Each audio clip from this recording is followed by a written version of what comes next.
A detachment of Polish soldiers sets off from camp in eastern Chad on mission to a small town on the border with Sudan. The Polish battalion is one part of the European Union's current drive to bring emergency assistance, long-term development and a degree of security to a forgotten African trouble zone. It's the first mission by EUFOR to the area of Bahai, and it's designed to show local tribal leaders and humanitarian agencies helping refugees who have fled the violence in Darfur that support in security is to hand. The officers listen to their fears of unchecked banditry and continued Chadian rebel and Sudanese militia activity in the area. The Poles establish a makeshift camp in the middle of the desert. Their task is to offer protection around refugee camps to a range of European and international humanitarian and development organizations. Some of these soldiers see themselves more as ambassadors than military persuaders, tasked in part to reassure local people of their mission to help keep the peace. Chad is a landlocked country roughly twice the size of France, a country whose own conflicts have been both overshadowed and influenced by the violence in neighboring Sudan. Its people and languages form a tapestry of ethnic and religious diversity. As in Sudan, they have yet to see much of the wealth from abundant oil reserves to ease the plight of poverty. The country languishes in the bottom 10 of the world's least developed nations, trapped in a low-intensity rebellion, so far unsuccessfully attempting to overthrow the regime of President Idris Deby. Rebels left their mark earlier this year, here the seat of parliament, when they stormed the capital. EUFOR stepped into the layered complexities in eastern Chad earlier this year, deploying around 3,500 multinational forces from European states under a year-long UN mandate along the border with Darfur. 3 main battalions have spread to the town of Iriba, which is led by the Polish contingent, to Farchana, led by the French, and Gosbeda, with the Irish in command.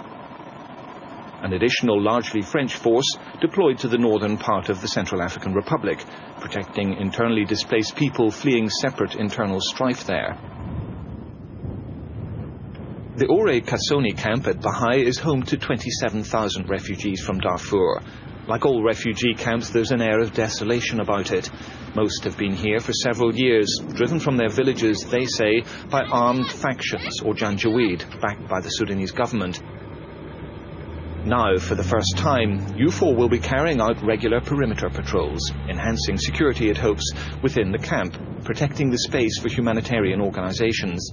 Many of them have been on the ground since the violence in Darfur in 2004 and 2005. Heightened criminal and rebel activity this and last year prompted a direct appeal for protection. Their fears are shared by the refugees.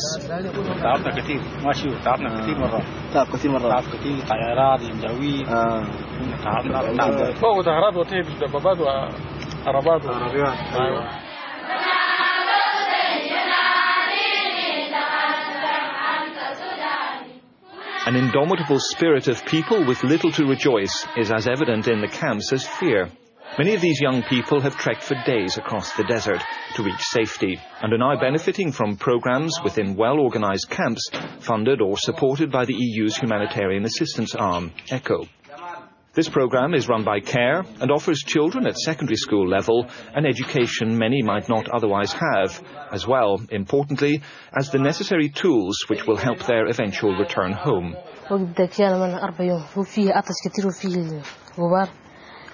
عشان كده اكمل ربنا ماشي السودان ان شاء الله بعد ما وفروا امني وبعد يكرر اقوم بالقرار بتاعه زي في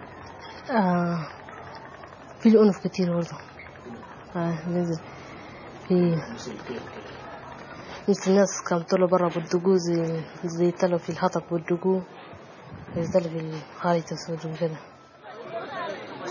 It's not just the refugees and internally displaced people, or IDPs, who are exposed to such dangers. These dangers are evenly spread across the region. We haven't to forget also the local population who sometimes are very, very poor, and they are not assisted in a way that IDPs would be assisted. Those people haven't moved from their original location to a site, but most of the time they are fighting for local resources like water, like wood, with the IDPs in the sites close to their villages. Chad is hosting around 250,000 Darfurian refugees in camps along the border. In addition, some 180,000 Chadians have been displaced by rebellion in their own country. A huge body of people with immediate humanitarian needs for shelter, food and water, health and education. No one wants to see a repetition of the disasters which disfigured Africa in the latter parts of the 20th century. In eastern Chad, multiple pretexts for a conflagration of violence are there to be seen. Et la problématique de l'Est du Tchad, ce sont des questions sécuritaires qui sont séculaires, qui datent de plusieurs dizaines d'années, qui sont avant tout le banditisme, les conflits intracommunautaires et l'impunité qui sévit. That, according to the Chadian government, doesn't entirely explain the instability. C'est la région qui a l'impact direct de la désertification. Donc une partie des populations qui vivaient habituellement plus au nord ont été forcées par la sécheresse à descendre au sud. Il y a des contacts nouveaux dans cette zone. Qui dit contact nouveau dit certainement des incompréhensions et la nécessité d'établir de nouvelles règles également pour l'accès à la nature, les pâturages, l'eau, et ainsi de suite. The EU is pumping tens of millions of euro into eastern Chad, but focusing too on the wider development and reform needs of the country. Take the main hospital at the eastern town of Abeche. Built in the 1960s, it's been financed by the European Fund for Development for 3 years. 250 beds, small surgical, maternity and pediatric units serve a region-wide population, its managers say, of 1.5 million people. The facilities are basic, but in an area this large, they're vital, part of a European long-term commitment to development in Chad. If we see with how many small and little instruments and small instruments we have, the poor medicament level we have, and we can, even with this level, on this level, we can save lives, and that's important for me. In its efforts to support democracy and reform long-term in Chad, the EU's development and political assistance goes much further, to the construction of roads in eastern Chad, rebuilding prisons and other health centres, allowing people eventually to return home from the camps. It's promoting political reconciliation and democratic and electoral reform. And it's supporting, with €10 million, a United Nations project to instruct a force of Chadian police tasked with providing security within the refugee and IDP camps. The officers go through rigorous instruction in, among many other areas, maintaining civil order, human rights and investigation. La protection et la sécurité est très très important pour les réfugiés et les personnes déplacées de l'Est. Nous allons faire mieux, surtout concernant la protection et la sécurité.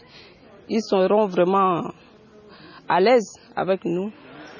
Almost half of the 850-strong force has been trained so far, ready for deployment on approval of the Chadian government.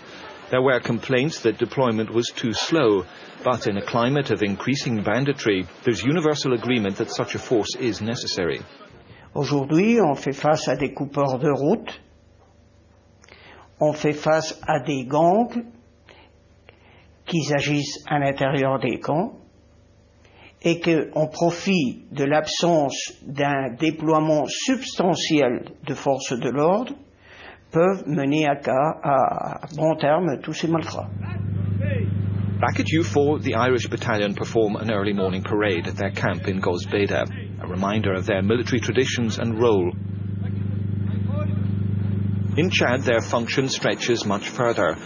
Here in the Gazira camp for internally displaced people, civil military liaison officers listen to the concerns of local elders. This is where military punch meets soft security. It's clear their biggest fear comes from cross-border attacks from Sudanese Janjaweed militia. بعقل زي ربع عدد دكاتين من جهة الرجال واكتسبوا المال واكتسبوا البنات شالوا فيه والحمد لله هسه جينا وجدنا هنا ما وجدنا أمني في درسيله هنا إلى خاص لما حد الأخوات الدولية والمنظمات ساعدونا ما شاء الله. أيوة الحمد لله هسه الويد بتاع العفير من وصل هنا التزرع اللي قبل عملوه حسا يعني شوفوا الأرباط لافين يعني ما أنا حقهم لسه ما فاهمينها. For an area as large as eastern Chad, U4 is spread very thin on the ground. Yet the local people they meet say their presence has a strong deterrent effect and has reduced violence.